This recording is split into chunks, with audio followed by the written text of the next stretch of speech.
Welcome to Breaking Woke, how to identify, debunk, and dismantle politically correct ideas. My name is Douglas Kruger. I'm the author of the global new book, Political Correctness Does More Harm Than Good. Folks, a very short video today. There's a little thought exercise that we will often indulge in, and it is the idea that had we been born in the time of certain tyrannies, you and I would not have gone along with it. And I'm sure you've played this game as well. Saying things like, if I had been born in 1920s or 1930s Germany, I would not have gone along with the Nazis.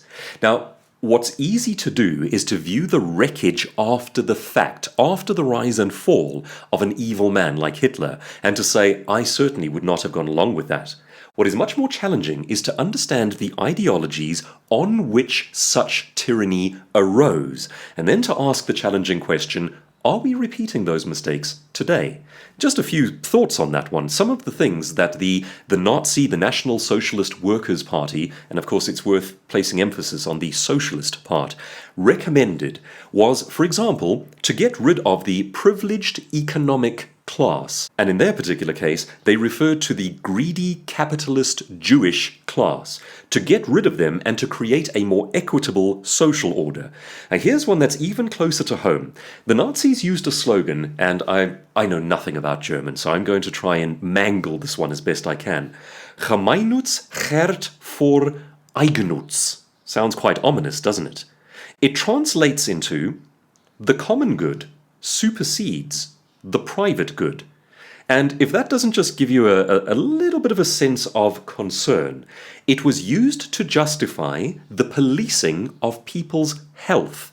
What they ate, their propensity to get cancer, their propensity to fall prey to diseases, and this was policed in order to ensure that the body politic, the greater group, remained healthy and that the individual had no say over their private health.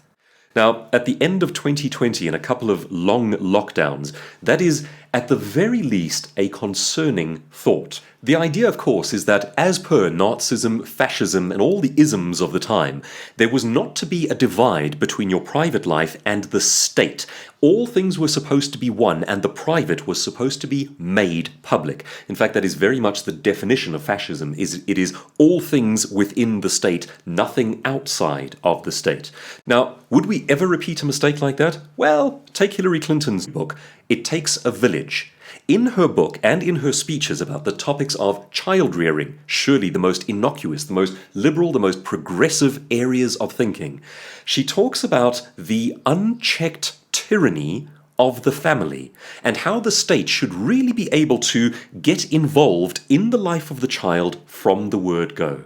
Now, folks, if you are interested in, say, for example, raising your child as a Christian, that kind of idea and those echoes from the past should be at the very least chilling to you. What if, for example, you want to raise your child according to Christian ideology, but the state has determined that according to the LGBTQ activism, that is oppressive and you are not allowed to?